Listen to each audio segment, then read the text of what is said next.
Lamentation, chapitre 1. Comment? Elle est assise solitaire, cette ville si peuplée, elle est pareille à une veuve. Elle qui était grande parmi les nations, elle qui était une princesse parmi les provinces, la voilà maintenant astreinte à la corvée. Elle pleure durant la nuit et ses joues sont couvertes de larmes. Parmi tous ceux qui l'aimaient, pas un ne la console. Tous ses amis l'ont trahi, ils sont devenus ses ennemis. Juda est en exil, accablé par la misère et un grand esclavage. Il habite au milieu des nations sans y trouver de repos. Tous ses persécuteurs l'ont rattrapé au beau milieu des détresses. Les chemins de Sion sont dans le deuil, car on ne va plus aux fêtes. Toutes ses portes sont désertes, ses prêtres gémissent, ses jeunes filles sont pleines de chagrin et elle-même est remplie d'amertume. Ses adversaires ont pris le dessus, ses ennemis sont tranquilles, car c'est l'Éternel qui l'a plongé dans le chagrin à cause du grand nombre de ses transgressions. Ses enfants ont marché en déportés devant l'adversaire. La fille de Sion a perdu toute sa splendeur. Ses chefs sont pareils à des cerfs qui n'ont rien trouvé à brouter et qui fuient, sans force, devant celui qui les pourchasse. Durant ces jours de misère et d'errance, Jérusalem s'est souvenue de tous les biens précieux dont elle jouissait par le passé. Quand sa population est tombée entre les mains de l'adversaire, il n'y a eu personne pour l'aider. Ses ennemis l'ont regardé et ont ri de sa chute. Jérusalem a gravement péché. Voilà pourquoi elle inspire le dégoût. Tous ceux qui l'honoraient la méprisent, car ils ont vu sa nudité. Elle-même gémit et tourne le dos. Son impureté se trouve dans les pans de sa robe. Elle n'avait pas imaginé sa fin. Elle est tombée d'une manière étonnante et personne ne la console. Vois ma misère, éternelle, face à l'arrogance de l'ennemi. L'adversaire a étendu la main sur tout ce qu'elle avait de précieux. En effet, Jérusalem a vu les nations pénétrer dans son sanctuaire, alors que tu leur avais interdit d'entrer dans ton assemblée. Toute sa population gémit, elle cherche du pain. Ils ont donné tout ce qu'ils avaient de précieux pour de la nourriture afin de retrouver des forces. Vois, Éternel, regarde, car je suis méprisé. Que cela ne vous arrive pas, à vous qui passez sur le chemin. Regardez et voyez s'il y a une souffrance pareille à la mienne, à celle qui me fait si mal, à celle que l'Éternel m'a infligée le jour où il a déversé toute l'ardeur de sa colère. D'en haut il a lancé un feu dans mes os et il les piétine. Il a tendu un piège sous mes pieds, il m'a fait tomber en arrière. Il m'a livré à la dévastation, je suis constamment souffrante. Sa main a fait de mes transgressions une charge, elles se sont entremêlées, hissées sur ma nuque. Il a brisé ma force. Le Seigneur m'a livré entre des mains auxquelles je suis incapable de résister. Le Seigneur a terrassé tous les guerriers qui étaient avec moi, il a convoqué contre moi un rassemblement pour briser mes jeunes hommes. Le Seigneur a écrasé au pressoir la jeune fille, la fille de Juda. C'est pour cela que je pleure. Mes yeux fondent en larmes, car il s'est éloigné de moi, celui qui pourrait me consoler, celui qui aurait pu me redonner des forces. Mes fils sont désespérés, car l'ennemi est puissant. Sion a tendu les mains et personne ne l'a consolé. L'Éternel a donné ses ordres contre Jacob aux adversaires qui l'entouraient et Jérusalem est devenue un objet d'horreur au milieu d'eux.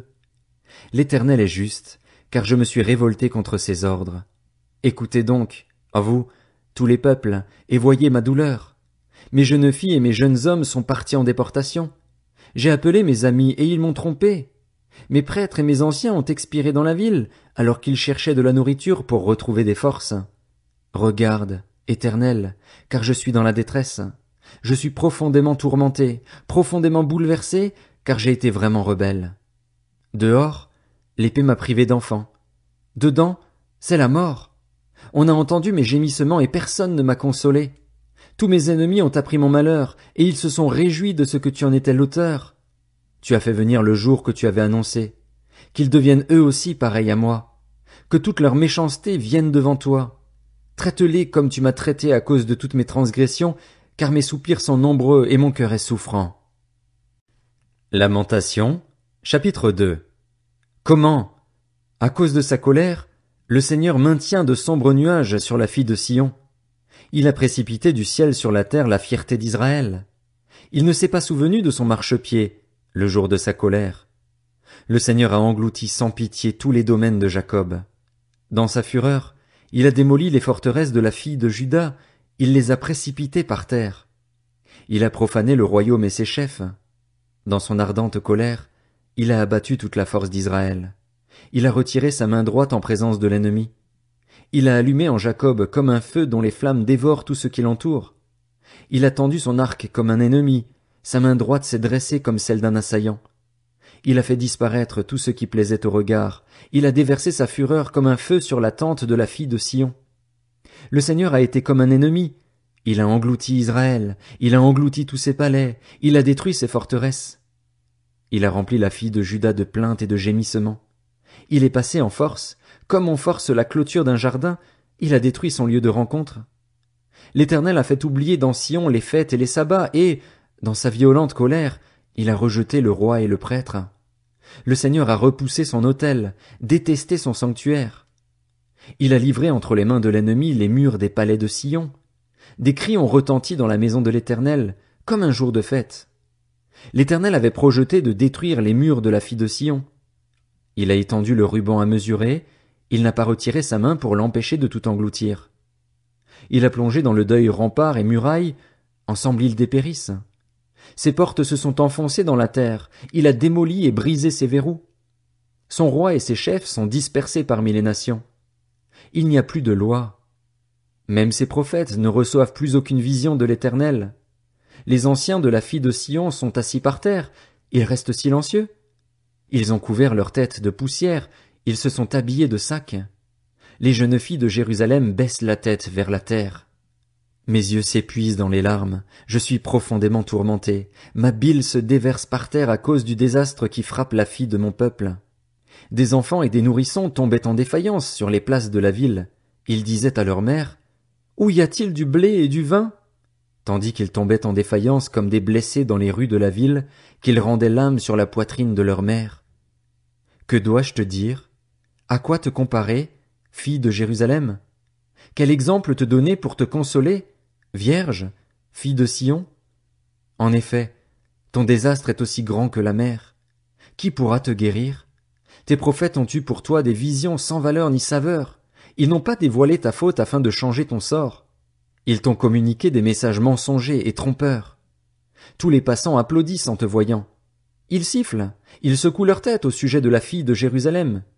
Est-ce bien la ville que l'on présentait comme une beauté parfaite, la joie de toute la terre? Tous tes ennemis ouvrent la bouche contre toi, ils sifflent, ils grincent des dents. Ils disent, « Nous l'avons englouti. C'est bien le jour que nous attendions.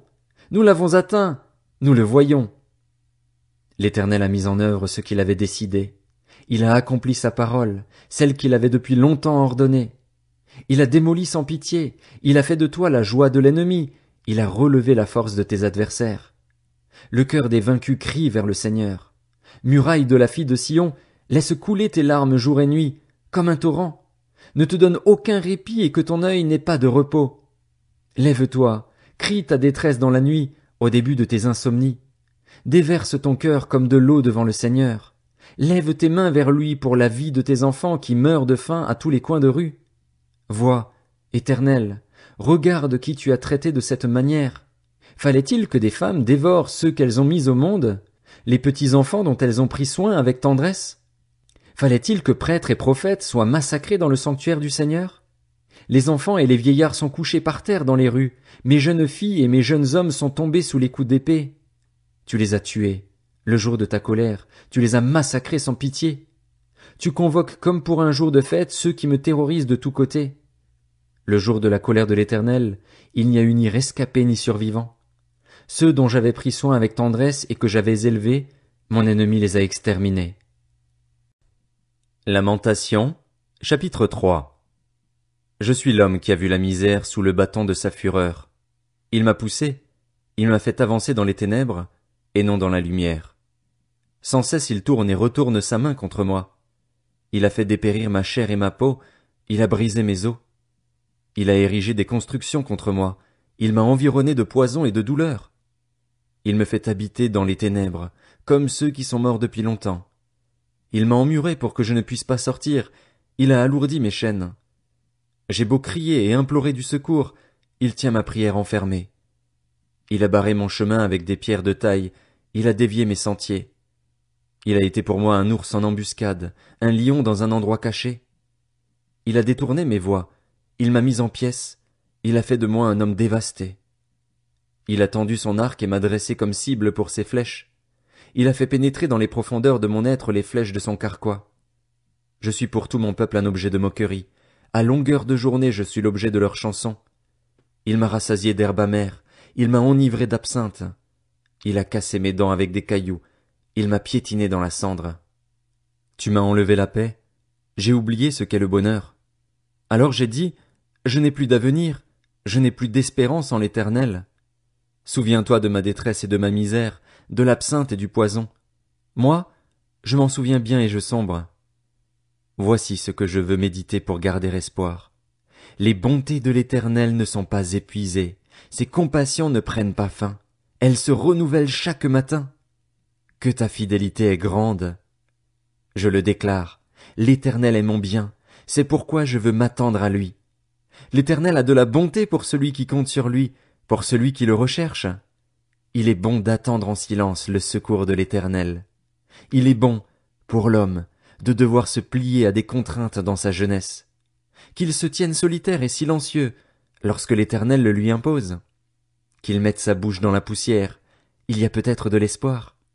Qu'il présente la joue à celui qui le frappe, qu'il soit rassasié d'insultes. En effet, le Seigneur ne rejette pas pour toujours, mais quand il cause du chagrin, il fait preuve de compassion, tant sa bonté est grande. De fait, ce n'est pas de bon cœur qu'il humilie, qu'il cause du chagrin aux hommes.